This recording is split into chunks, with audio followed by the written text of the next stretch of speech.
I'm rolling. You, yeah, Michelle? to me. So I'm here at Woodcock Smokery in West Cork with the incredible Salmon, who has been working with wild Irish fish for 40 years. Yeah, and more. Well, we're in what you call the Keep. Yeah. This is an educational space to show people how to preserve fish. Yeah, and the sort of bigger picture, the whole conservation, sustainability, eating wild. You know, we do foraging courses to teach people what's available out there that you don't have to run to a supermarket and buy. I first met Sally when I was in culinary school in the west of Ireland.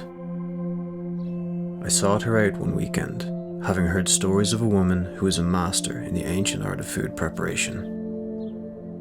Everything that's done here links back to the ways of our ancestors.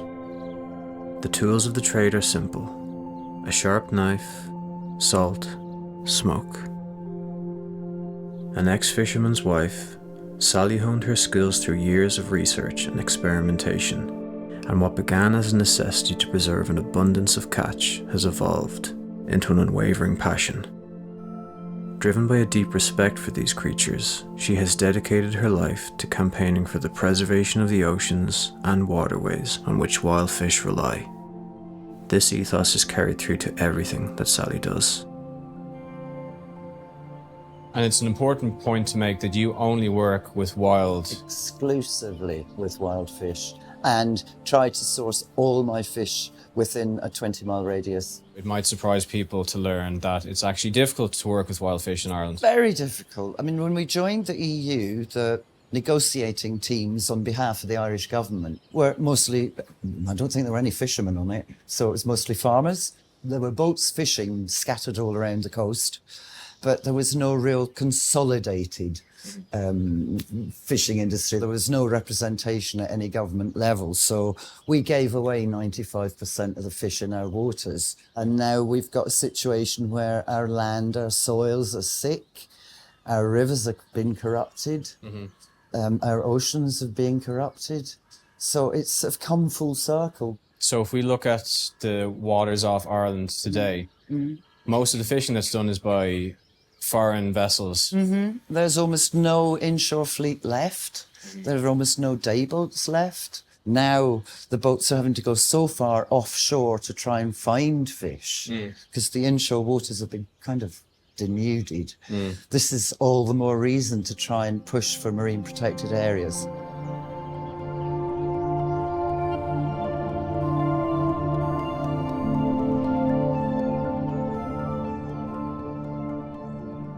How did you first become interested in doing this? Like, what was the jumping off point for you? Being married to a commercial fisherman and being left a bad debt in 1979, which resulted in us acquiring 2 years later an electrically powered mini kiln. At the time, your husband was catching a lot of fish and you had to figure out a way to preserve it. What am I going to do with this? It was we had a big Barney, James. We had a big Barney because he'd come home from a lake with 5 huge brown trout, absolutely beautiful, little lake near Lochain.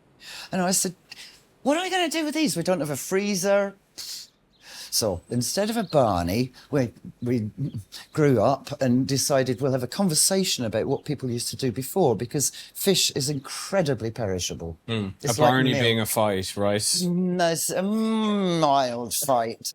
Disagreement. A disagreement. Yes, a difference of opinion. Yes. People smoked it. They salted it and they smoked it. We had lots of mackerel. So a tea chest with a hole in the bottom stood on 2 concrete blocks to allow a flow of air underneath, and put speats through the eyes of the mackerel and hung them over the pan of sawdust in the bottom and lit that from underneath and covered it with a cloth and went away. Job done. So, is it, trying to determine when it was done was quite amusing because it was done when it fell off the speats because it was cooked. I hadn't really thought it through. Obviously, that was a hot smoke because the heat was right underneath. So you knew that your mackerel were done when you heard them flap into the ash pan. Okay. So I thought, no, that needs a bit of tweaking. So it's trial and error. Oh, everything, how to fillet a fish. It took me 40 minutes to get the first fillet off one side of salmon. And now we're here, and you are thought of as one of the experts in this field. It's been quite a journey for you. Yeah, but it keeps me fit.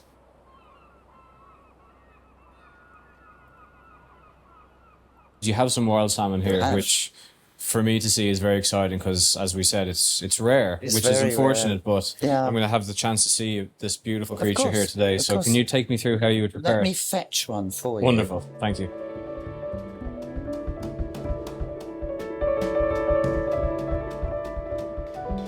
Right.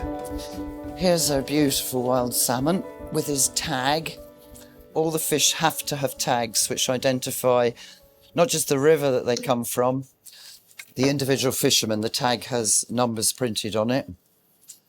You have a close relationship with a couple of fishermen Yeah. who've been doing it for years. Yeah. And they have licenses to catch. 3 or 4 generations. And they, when they banned the drift netting at sea, the only source of wild salmon for me then was river fish. And because I knew the rivers weren't very healthy, for 10 years after the ban, I was buying them from the east coast of Scotland where they were still fishing at sea. Can you talk us through Yeah. what you're doing here? Right. So I started, my first incision is up through the belly of the fish. But I don't cut too deeply. I don't want to chop all this lot into bits. Mm-hmm. This is its gut. I leave that there when I'm filleting because it keeps the ribs raised. Then I loosened off the fin along the back because the bones in that are pointing towards the head, and we're going to cut from the head towards the tail. So if I take this out now, I'm not going to be running into those bones, you know, So it's come out way down. very cleanly. It comes out very cleanly. So now I'm going in behind the gill and cutting around the membrane there. It's quite soft. I want to keep this lug there because we're going to lift the fish up and carry it around. I'm also going to make a couple of incisions in the skin because it's quite a thick fish, and I know from having looked at the fat in the belly wall how thick that is, that this is a nice fat fish. The fats will inhibit the uptake of salt. So by making these incisions, I'm being certain that we'll get salt penetration on both sides, and that this thick bit, which is the oily fatty bit, will get the salting that it's going Right. to need to preserve it. So now I'm going round behind there. And how difficult are a salmon to work with compared to the likes of haddock or hake? Oh, you mentioned the haddock. The haddock. The last time I was here with you, Yes. we were doing haddock, Yes. and it was tricky. Very tricky. Yeah, it was a So- baptism of fire in terms of filleting fish. They are so bizarre because they eat whole shellfish. They eat mussels. They eat hermit crab in the shell. They eat cockles. So their the stomach has to be able to expand enough to take all that on board, literally, and then crunch it up. So they've got hydraulic ribs. Yes. That are not fixed I to the remember the spine. You hydraulic remember them? ribs. Horrific.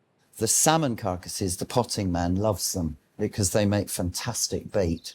For lobsters and crab. Lobsters and crab and shrimp. So when I filleted this, I put it into buckets and then used the waste salt from the dry salting to preserve the fish for him to use when he needs to use it. So you're trying to make use of as much as you can, scraps and waste. Yeah, I mean, this is a really precious fish. Yeah. Because I get asked a lot, why do you still do it when you know they're endangered? And the rationale that I have is that if I don't, nobody will see wild salmon, and we'll just forget that they ever existed and buy that farm stuff.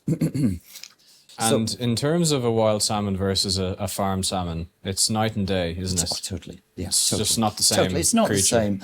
I did ask if we could maybe change the nomenclature from Salmo salar, which is what this baby is, for the farmed ones to call them Salmo domesticus. Yeah. But that could be a bit tricky. Anyway, The colour here is it's stunning, beautiful, isn't it? and already I can see the fat of the belly. Yeah. The yeah. beautiful And you see that. texture, colour. Yeah, there's not great thick wedges of fat between the muscle bundles. That's my first incision. Now I just make sure that I've got every little bit of bone out because people are afraid of bones, rightly. You've made this look Did I make that look easy easy? and clean. It's your turn to do the next one. Is it? Okay. Pressure's on there. Pressure's no pressure. It took me 40 minutes to get the first. It took you 40 years 40 of years to experience get to get here. Yeah.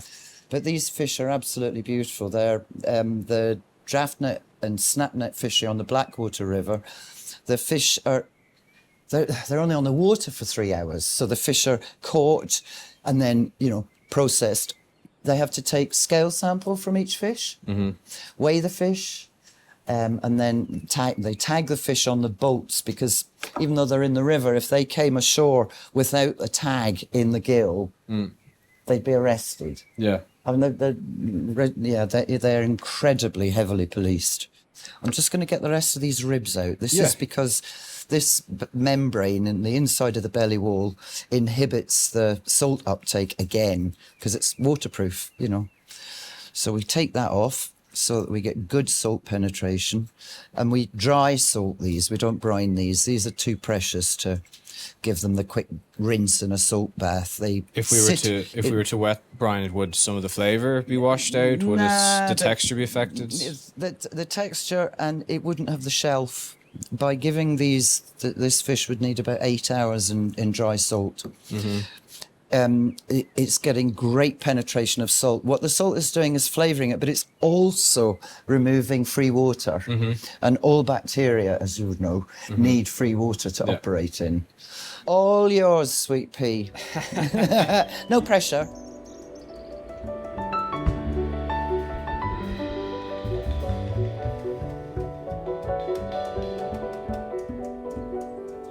Right, James. First incision now. I need you to go in through here, cut through. I call this the chin. I'm sure it's not, but it effectively is. And you see the gills are still lovely and red, because these fish are very whipped out the water and then straight into the freeze. It's brilliant. That's a good point. When people are shopping for fish in their fishmonger, check the gills. If they're bright red, it's an indication. If you can see the whole fish. That's very often it's fillet on the shelf, so you've no idea how. But if you come across a full fish, red gills, red gills, bright eyes, and not slimy, no smell. I mean, people find it weird when they come in here and they go, "Well, it doesn't smell of fish." And this smells like beautiful. It's like a freshness. It's a very interesting smell. Mild oceanic. Yeah. And you smell the male fish before you fillet them, which is really weird. Okay, yeah. Enough said. They're complex creatures. They are very complex creatures. Oh, don't we know it? Oh, yes, we know it. Okay, so I'm going straight up. You're going straight through that. Okay. And then you're going to turn the blade round, obviously, and cut in round behind the gill. So you're right there. Yeah, follow that round. And right around then, and in behind the head. Yep, and then cut down until you feel the spine. Stop. Now, you're gonna you can do one or two things here. If it's easier for you, break the head off, because then the whole thing will be lying flat on the board. It's easy to twist it. There we go. Now, I need you now, with your fingers and the knife, to find the backbone. Can you see it? I can see it, yeah. And you're going to have to put the pressure. I'd keep one hand down on the top, your fingers out the way. And do you want to go on top of the backbone? Go on top of the backbone, but cut it as tight to that as you can. Okay. When I was lifting these little bits out, James, that's the edge of the different vertebra. Keep the blade down. Look, you're missing a bit. Oh, yeah. Okay. Because you want to have that bit. Yeah. So how's that looking? Keep going. Keep pressure down. Yeah, you're getting it now. Because there's nothing now there's no bone on this side. Right. Okay. That's it. Brilliant. Keep going. Oh, God, you're doing good.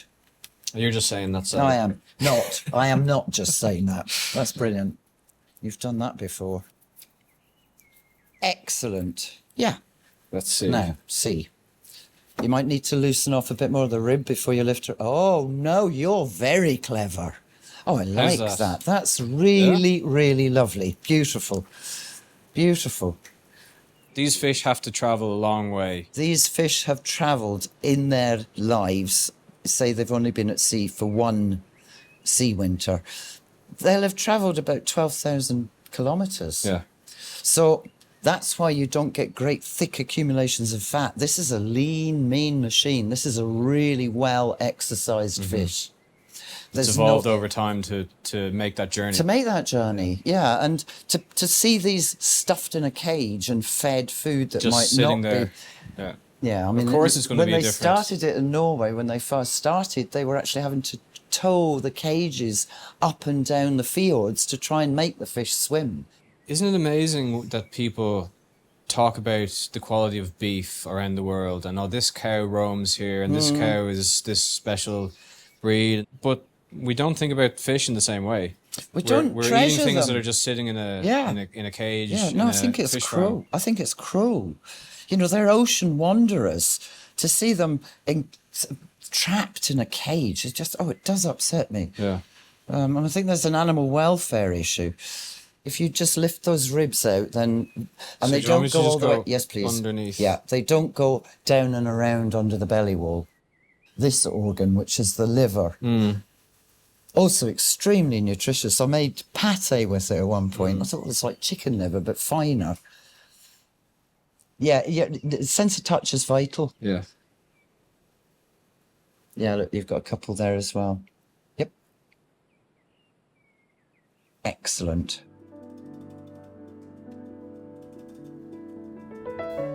It's a labour of love. They are the most extraordinary creatures.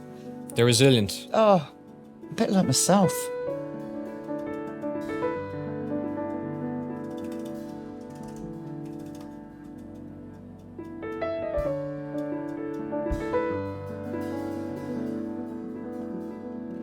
Is that? Lovely. Perfect. Right, that's ready for washing now.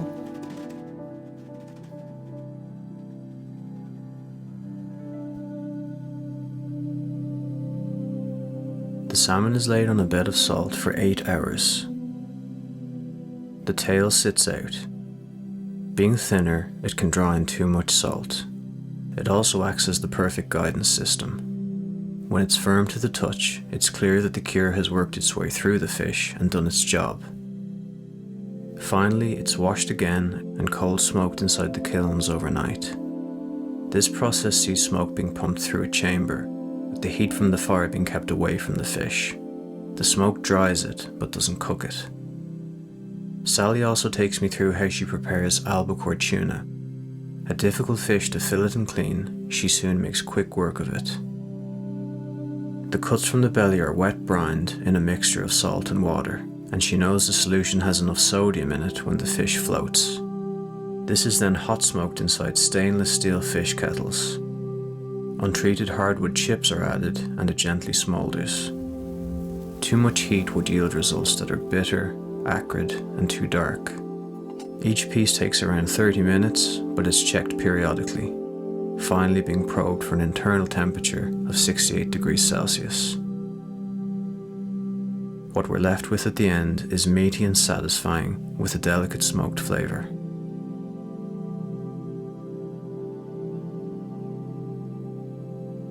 Okay, we're going to taste a little bit of what you do here. So we've got cold smoked tuna, Yep. hot smoked tuna, Yep. cold smoked salmon. Yep. We've got some... You've got some Dunmanus Bay cheese there, which Jeff Gill makes. It's a raw milk cheese from Durris. Durris is our other cheese. So you've got 2 of the Dunmanus and you've got a piece there of Coulet, which is made over by the Willems family. Favourite cheese. Yeah, oh, it's fab. So this is how we present it for meals. That's a rather thick slice of Glen Farm butter, locally made butter, with the salmon and then a bit of fennel. This is the hot smoked tuna, which I really like it done this way. We're mashing it with creme fraiche. There's capers and horseradish, and there's a little bit of spring onion and is there just for crunch. And Norwin's making lots of pickles. So this is pickled 3-cornered leek flowers. Oh, very nice. Okay, Yeah. yes. Would you call this a rillette? That's what he calls it. Yeah, he calls it a rillette. Yeah. Or He's very a French. pate? No, it's a rillette. A rillette, okay. This is the cold smoked tuna, diced finely with very finely diced sweet peppers, just for a bit of colour and crunch. It's got pickled ginger in it, a bit of olive oil, and A sprinkle of parsley. Bob's your uncle. Lovely. I'm going to try this one Do. first, right? I'd try that, cut that in little knobbly bits, and maybe dip it in this aged shoyu. This is 40-year-old shoyu, soy sauce. 40 years. Yeah, there's a Japanese restaurant out on the Beara that folded and they auctioned off what was in the kitchen. And you took it. 5-gallon drum of it. It's stunning. I mean, you could almost... That is amazing. You could almost neck it as it is. It's really good. The texture of this is incredible. It's lovely, isn't it? It's all just muscle. So you can see why I was fastidious about taking out the dark meat and the bones.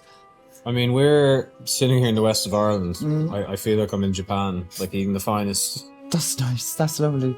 That's lovely. And the hot smoked. The hot smoke's a bit dry and crumbly, so I like it mashed through with creme fraiche. A, because it makes it go further. It's very rich. Yeah, and you can see how the creme fraiche would offset the dryness. Yeah. Even mixed with mayonnaise or something. Yeah. But the flavour is... Or crumbled on a pizza, or crumbled on the salad niçoise. Instead of opening a tin, use that. It loves olives. It's really friendly with olives, you know, so just It's mix not- and match. It's not incredibly smoky. It's No. very subtle and... Thank you. Smoking's a funny one. Yeah, it's an art.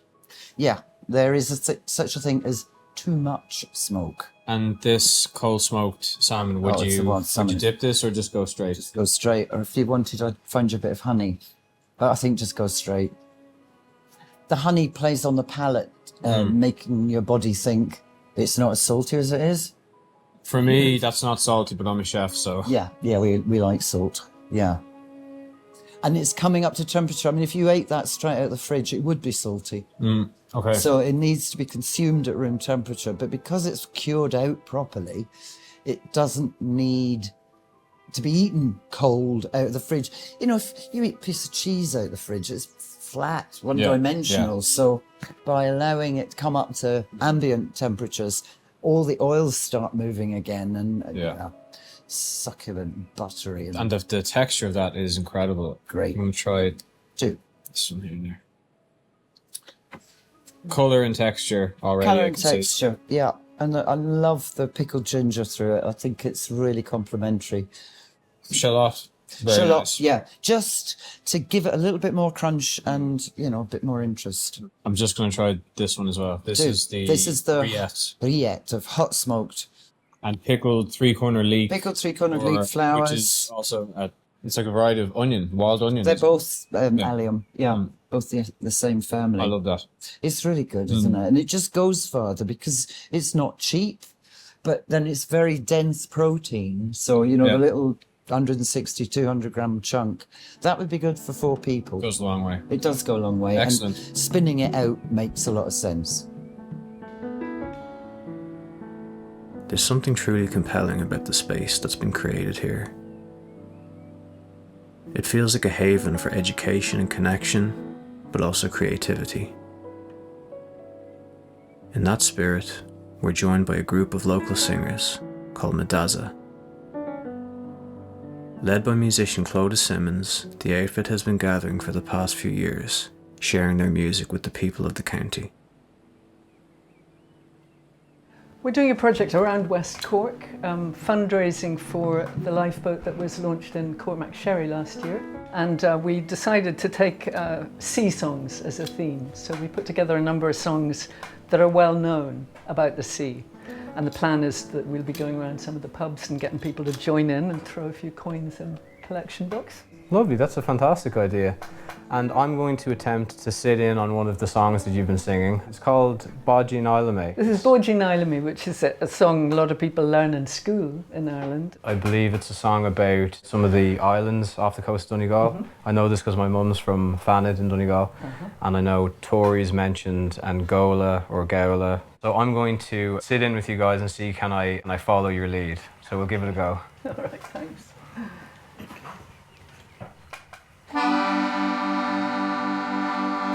Bodgy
Thank you so much for letting me join you on that.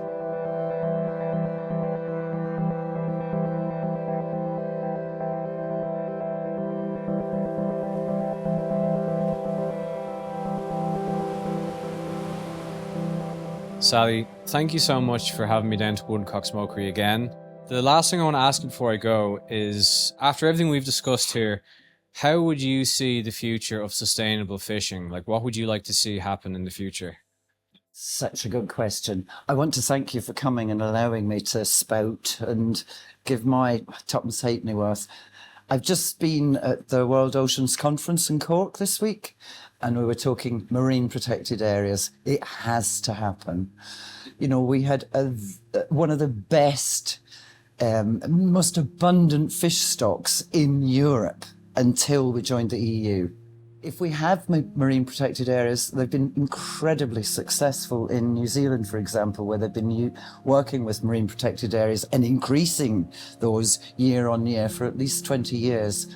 And they find now that when you create an area where there is no fishing whatsoever, in a very short space of time, you give Mother Nature a little hand, you end up with so much fish in that area that they creep out into the other areas around and improve the fishing all around that area. Mm-hmm. But with this country, I think what would be workable, definitely, would be to allow passive inshore fishing, the potting men. What they don't want and what does the damage is trawling, because you're ripping up the seabed all the time.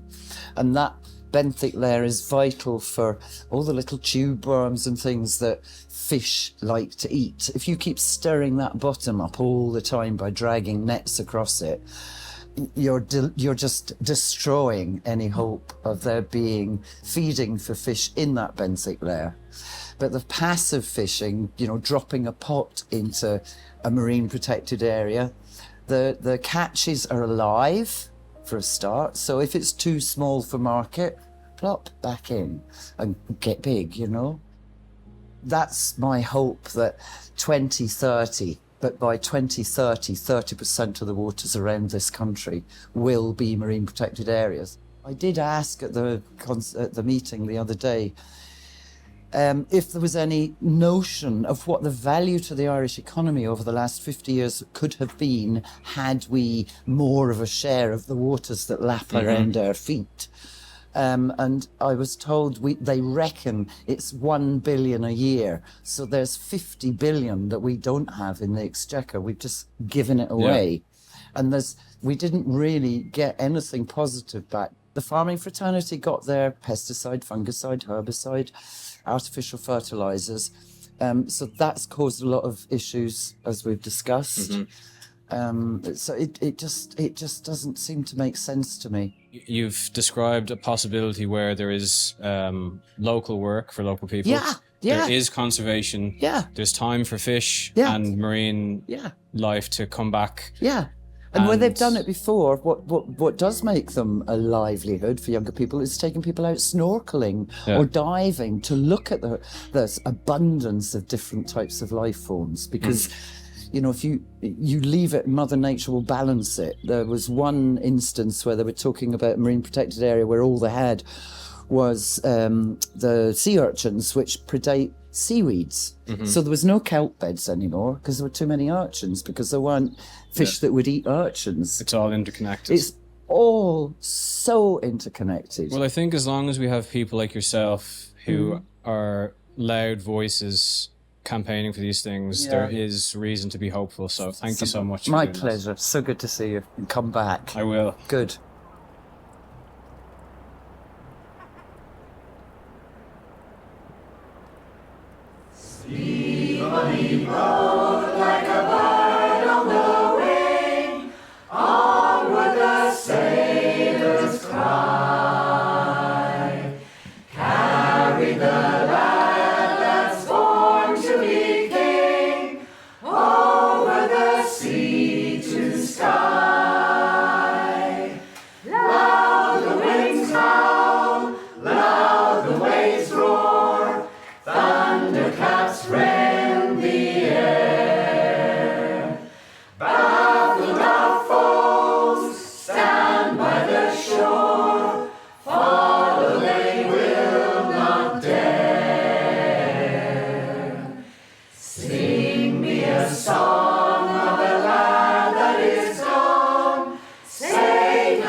Carry the light.